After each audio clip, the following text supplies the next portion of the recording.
On today's Drive Time talk show, your what's now? The only station where we keep it real right here. We will be focusing on the Southeast, their agitation, the killings and the violence, and the country's disposition to their agitations. And my guest will be sharing with us his views on politics, of course, governance, and the people of Southeast Nigeria to discuss this topic titled "The Southeast in Focus." Listen, guys, the Southeast in Focus. I have Japhet Odesanya. He is the publisher of the Factor magazine, and he is also a seasoned columnist and a journalist with years of experience in the media world. Again, welcome, Mr. Japhet. It's great to have you on the show today. I know it's a busy day for you at your end, but it's more interesting to have a publisher of your status on the show today. Can you hear me, sir? I can hear you very well. All right, many thanks. So my first question to you, because of time, the Southeast tensions and agitations, where did we get it wrong? And how did we arrive at this mess?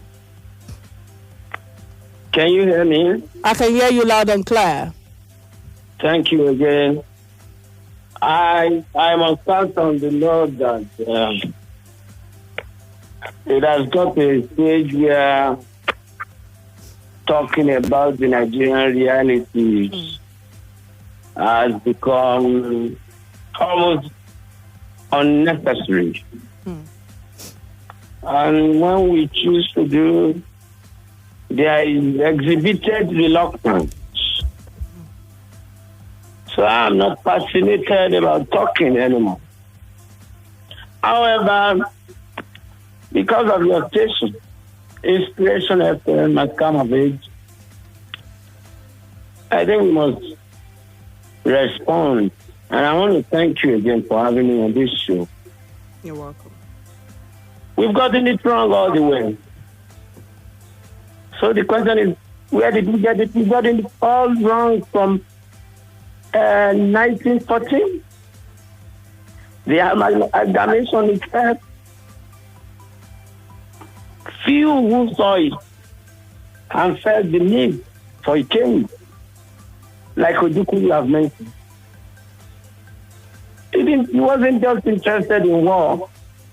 I think he had noticed with his cohort or comrades that this country can't continue in this way. And that was as far back as 1967. We have had a true federation. The 1963 Constitution has given us that. We have run this country very well when there was regional autonomy, when Atanda-owo did First Republic, Second Republic, and other. But along the line, unitarism came in, and I think it's at that point that the alarm began to blow. So that's where we have gotten it wrong.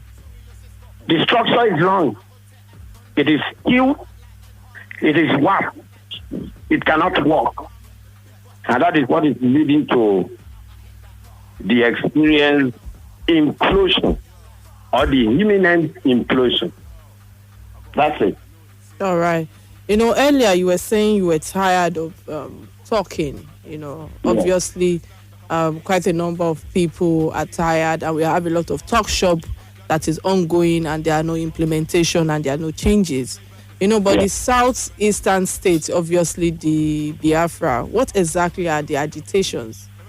And I don't know how to put this. Is it that we need some level of infrastructure deficit, or is it is it a poor governance, or is it a case of marginalization?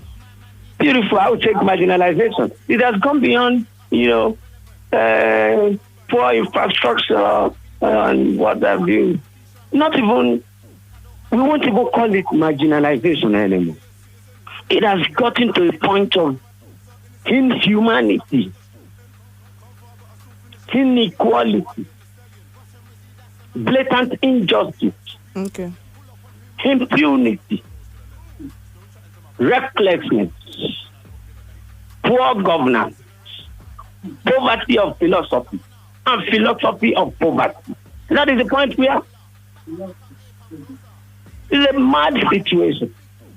The country, the state has failed. So we have requested, I have been part of NADECO, have been part of PRONACO. We requested for sovereign national council. You said it cannot be sovereign. We requested for dialogue because people feel that they are not part of the system. I tell you, given all possibilities and equation and equity, I would expect that the next president of Nigeria must be an Igbo man. But you won't allow them. All right. So, I must ask you, having a Nigerian president of Southeast extraction will reduce agitation and tension in the country. Just like you are saying right now, the president, the National Forum for Southeast Presidency, the NFSEP, that's Dr. Patrick Enweneku, with the look of things and the political scenario ushering 2023 election, can they attain the presidency in the next election? It is not possible. Okay, why did you say that? And there is no reason for election, because since 1999 that we've been having election. What has election translated into? That is the question on the lips of an average Nigerian, not only in Southeast, even in Yoruba. We have given you democracy, or what you call. When we started, we said pseudo democracy, civilian rule and all that. What has that given? Of what benefit to the mass of the people? So it won't be about election. Election doesn't make any sense anymore. So what will you propose? How do we elect our people in power? We do. I am of the school of thought that I don't believe in election. I'm not canvassing or campaigning for election. I am canvassing at the moment, okay, for a total systematic collapse of the system and rebuilding. Stop the constitution. We start all over because we do not even have a constitution. At best, you let us have a regional autonomy. Let the Southeast be Southeast to develop at its own desired pace. Let the Southwest be. Let them control their resources. Because we saw this coming, this violent agitation now. When you do not allow for dialogue, then you are inviting chaos and violence, and we are at that point. To even invite people to round table is difficult because they don't even believe in the process. You have a dead government in charge, dead in all ramifications. Dead as in dead. All right, I do not want us to. I want us to be careful of our choice of words, and I must ask, there's been killings and violence in many of the southeastern states, and a judge was also killed over the weekend, and many police stations and INEC offices have also been burnt. Yes. I must ask, are they playing the cards well? That is my question now. Is it by burning? Is it by turning into another terrorist sect, terrorizing the nation for them to get to the presidency? No. You see, these are symptoms of failed system. The happenings reflect the need to begin to address the fundamental that people are tired. They need attention. When a child wants attention from the parent, the next thing it does is to cry. Sure. Okay? Even when you give him attention and he's not satisfied, he cries. So let us say they are crying. Burning stations, their brothers are there as police officers. They don't deserve to be killed. They don't also want them to die. But they are telling the government to come and take this matter in all its seriousness. Those are the symptoms. You know, they are saying, come, let's begin to address this. We are not joking anymore. Because they know the system doesn't listen.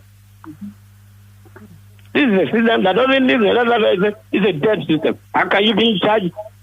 What is the essence of government? It's about people. All right, you know, for the sake of those listening to us, because I'm going to open the phone lines in a bit, and I really want them to be careful about their choice of words. And while I understand that, you know, everyone are angry right now with the state of the nation, but, you know, we've all been craving for the president to address us. And the president said yesterday, he addressed us for the first time from his heart without reading from a book. So the question now is, he said I will shock those seeking to destroy my administration. What sort of response should we envisage from the presidency based on his outburst yesterday? Is the presidency or the president has even gotten it to shock me? Who wants to destroy the administration? What is about his administration? It's about Nigeria. It's about human beings. When you have reduced people's lives to that of chickens, school students kidnapped, 40 days, nothing coming from government. You are not even saying at some level that it will become culpable and criminal to negotiate with terrorists and kidnappers. Isn't that shameless? And Kike, we are at a crossroads, and Nigerians and the leadership must stand up now. It's not about the only shock they can give us is to begin to listen to us. Let Buhari begin to address us. That is the shock I'm expecting, and that is the only moment I will be shocked. That is the only disappointment he will give me. Not to stick in his comfort zone when there is fire on the mountain, when his household is on fire. I want need to hear from him in Paris or London or City. I don't want to hear Garuba. Then we have got to that stage of seriousness, harassment, credibility, transparency, and sincerity. That's all. We don't hold Nigeria anything short of transparency and sincerity. I don't know. That's my point. All right. Many thanks for that submission. Let me use this opportunity to open our phone lines. You can call us on 0700 923 923 923. Again, 0700 923 923 923. And of course, you can send us a WhatsApp message on 0817 313 6193. Let's hear your perspective of the topic at hand. If you have any question for our guests, please go ahead. If you have any comments or you want to share your own experiences based on your location, please also call us, And, I've been listening to you thus far, Mr. Japhet, and I understand the agitation, I understand the pain, I understand the disappointment of a lot of people. But, we cannot be in the comforts of our homes, and be saying, what's it called? It is our turn to produce the president. We must be courageous about the agitation. There are quite a number of agitation in the air. There's a political process and structure to power in Nigeria, and I must ask, why don't the Southeast want this political approach and the due process? Because we can see destruction in INEC offices. Kike. Yes, sir. Again, I must say, because they know those structures they are dismantling do not represent the true essence of democracy, as in having free and fair elections. Highness will not give them free and fair elections. If INEC issue the poverty-stricken extent of the system will not allow This is about buying votes. And the highest bidder has his way. So it's not about INEC anymore. Neither is it about election. It's about the need to start all over again. To be treated as stakeholder. To be treated as human beings. They are calling for attention.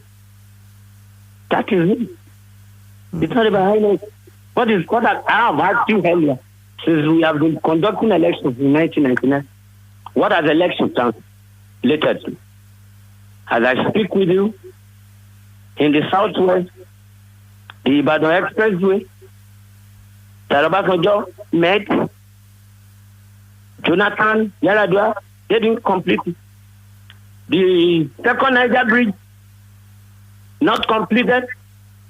So you look at it, freedom of information. And you say you don't want bottled agitation, chauvinism, cantankerous tendency. You can't stop them because you have not been fair. You treat human beings like human beings, not like animals. You know the highest bidder will always have a joy in election. So what's the point about election? And I think that's the message they are sending. And they know the permutation is that an Igbo man can never become president of Nigeria. Okay, what is it about an Igbo man? I wouldn't want us to say that. And the reason why I'm saying that is that in factual terms, the Easterners are enterprising people with productivity when it comes to business orientation. There are people that I can tell you that, they are very business oriented. So, brilliant. So why can't the presidency even come from their hand? The system will not allow. That's what I'm saying. That's what I'm saying. You will say it's about North and South. It's about Yoruba and Hausa. Where is the place of the Igbo man? That's the question. And they know when it comes to electoral numbering, they do not have the strength. A section has about 20-something states. Is it 19? I don't even know. It is all these imbalances here and there. So, sir, what do you think is the way out or a solution to all this crisis that is ongoing at the moment? Should we wait for Buhari to respond or wait for 2023 for resolution or eventually allowing the succession of the people, basically, for those who they want to be elected? No. Waiting for 2023 is utopian and senseless. That would be senseless.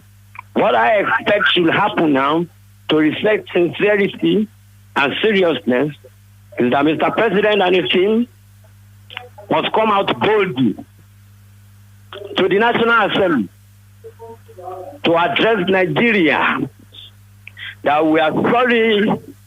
We have realized at this point that the Constitution bequeathed on us in 1999 did not emanate from the people. An experiment has shown that we have failed.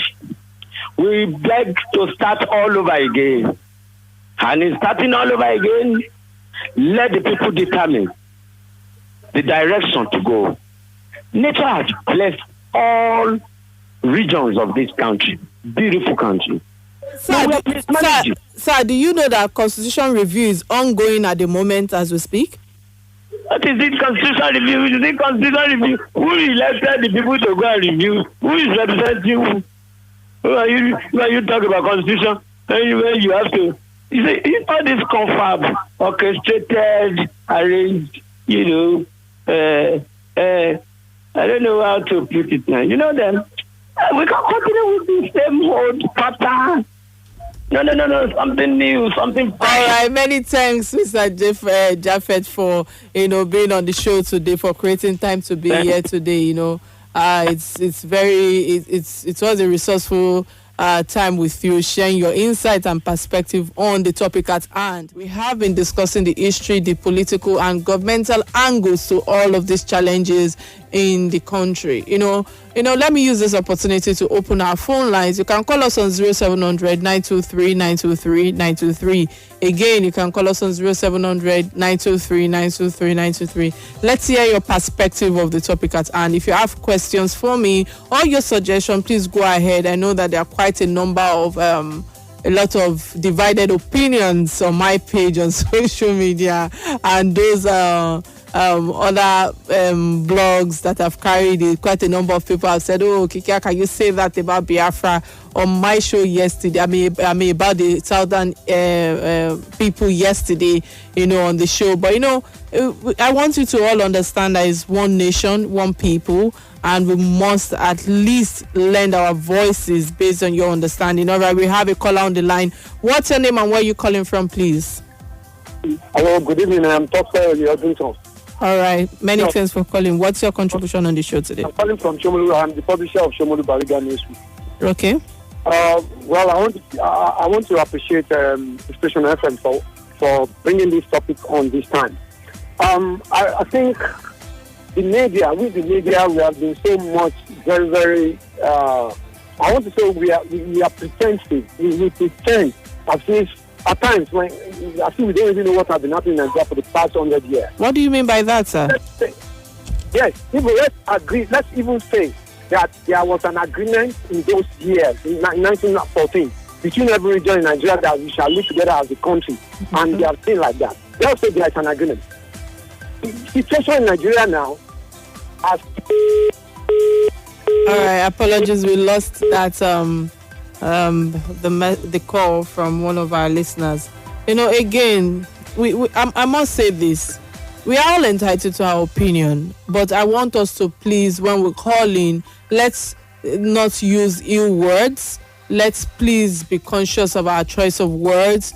With everything we've been discussing thus far, or for those who are just joining us for the first time, we've been talking about the recent agitation in the southeast region. Of course, it's causing a lot of tension in Nigeria and for Nigerians, and we have been discussing about the governmental, the political, the history, because yesterday was the 54th Biafra anniversary, and quite a number of things happened in the east, and it's sad for our people, knowing that I also have Igbo blood in me. I must stand for my people. Now, for those who are coming for me for social media, if you don't know, my Igbo name is Ingozi, which means blessings. So I'm with you guys because I was Igbo Yoruba. And of course, I have a brother in the studio, Stanley, who is already, is my what's that? Feeling his face. He's married, guys. It's about to get married. All right. So please, you can call us by contributing to the show on 0700 923 923 923. Of course, you can also send us a WhatsApp message on 0817 313 6193. Let's hear your perspective of the topic at hand. So for those who want to be calling in, I must ask, I want you to call me and please air your own opinion or your views on what the solutions should be for us in this country at the moment. What's your own? Yeah, we have a caller on the line at the moment. What's your name and where are you calling from, please? My name is Ugochukwu. Yeah, Ugochukwu. What's the way out or the solution that you might want to share with us today on the present crisis that is ongoing? The present crisis that is ongoing is that hello? I'm all ears. Hello? I can hear you. Yeah, it's the present crisis. We are talking about the situation in the country, Nigeria. Is so hectic, and secondly, the present crisis, people killing, bombing, things is very bad, and there are hunger in many places. Hello? So, for those who listen to us, I would appreciate if you can call in and be constructive in your choice of words, in how we can move Nigerian forward. Most times we are always, waiting for the government. But I want you to understand that it starts with you and I. What's your contribution as an individual? What do you think that the government should do differently? What do you think you can do differently from your community? For those, especially for those living in the East right now. Hello, what's your name and where are you calling from, please? Hello, good evening. My name is Rotimi Obende. I'm calling from Ikeja. Okay, what's your contribution this afternoon, sir? My advice would be that I would expect that the Southeast people would form what I would call alliances with other regions, unless you say you don't want to remain in Nigeria again. Okay. To have the president or to become president of Nigeria, with the way things are going, it becomes even more difficult. So if they were to contest or conduct an election tomorrow, the Southeast have already disenfranchised themselves because there will be no polling booths, INEC will not be on ground, and you can count the number of votes that they would have lost because of what is currently going on. So the best thing is to, as much as possible, start to speak to other regions, start to form better alliances within even the political parties, because it's so disheartening that as we speak towards 2023 election, only one person seems to want to be president of Nigeria, and that person is Bola Tinubu. There's no Igbo man today that has come out to say, I want to be the president of Nigeria. And so I'm asking myself, when will the Igbo person come out? When will he start campaigning? When will he put a structure in place? If these things are not done, becoming the president of Nigeria will never be handed over to you. You will need to work for it the same way some other persons have worked for it, the same way people will keep working at it. That's my advice, and that's what I think we should do.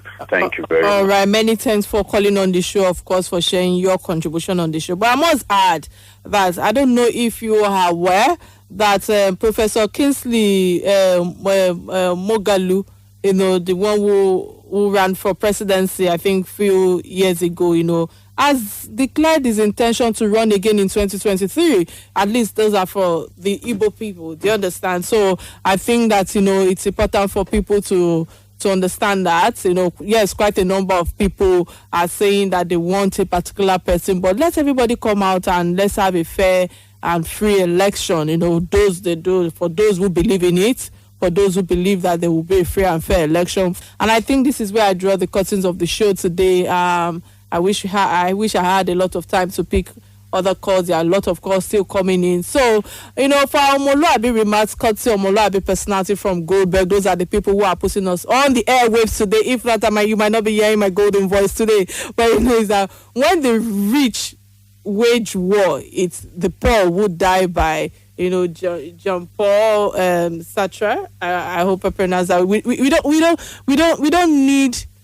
We don't need, how would I put this now? If we don't need the cause of war and destruction, the war will end us. And is a world, and I think that this world is enough for every one of us to be wise and to take conscious of our actions and, of course, of our choice of words, which I'm emphasizing on mental health. So this is where I draw the curtains of the show today. Till I come your way next week, Wednesday, on your Drive Time Talk Show. My name remains Kike Atanda-owo, but you can catch me on Silverbird Television tomorrow at 2 p.m. Bye now.